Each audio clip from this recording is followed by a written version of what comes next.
So far in all the lessons that we have had, we've taught you how to better light, capture, composition, expression from your children.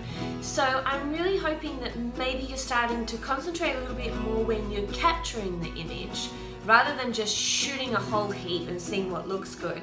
So the idea behind capturing better is so when it comes to editing, we actually have less photographs, but they're of a better quality. So the editing process doesn't become such an overwhelming job.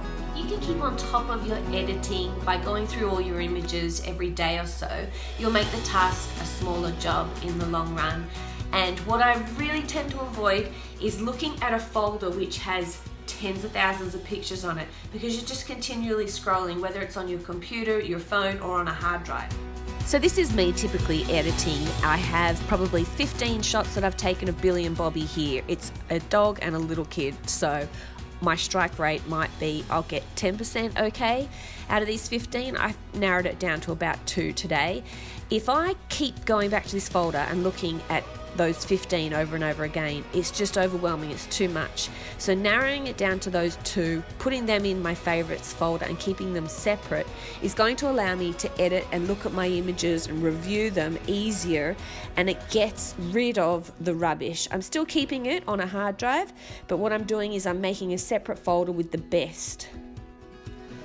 You can do this process on your phone as well. You have all your photos on a camera roll, and then after every little trip or occasion, I always just put a little heart which goes to your favorites folder, and then I keep my best shots separate. So if someone asks me, oh, did you get a great shot at the park, or what did you guys get up to today, I can quickly reference back to that favorites folder and scroll and find my image straight away.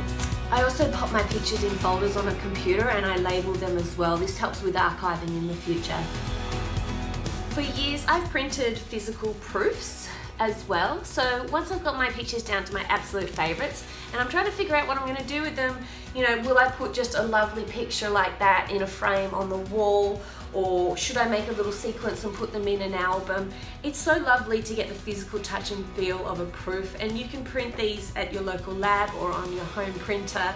And then also you're creating a physical archive of everything as well. So I might pop these in a box for Billy when he's older, and he'll see a few of them on the wall, he'll see a few of them in albums, but then everything in between he also has. Which is lovely for him, because the touch and feel of a picture is magic. This idea of making proofs is nothing new. People have done this to make books over the years, publishers, magazine editors, and I do it for all my clients. They do think it's quite special. A funny story is I have had a little kid come into my studio. He may have been about 4 or 5. He picked up a photograph of himself in the proof and he went like this. And he had never seen a printed photograph of himself. He'd only ever seen himself on an iPad or a phone, and he was trying to zoom in on a print.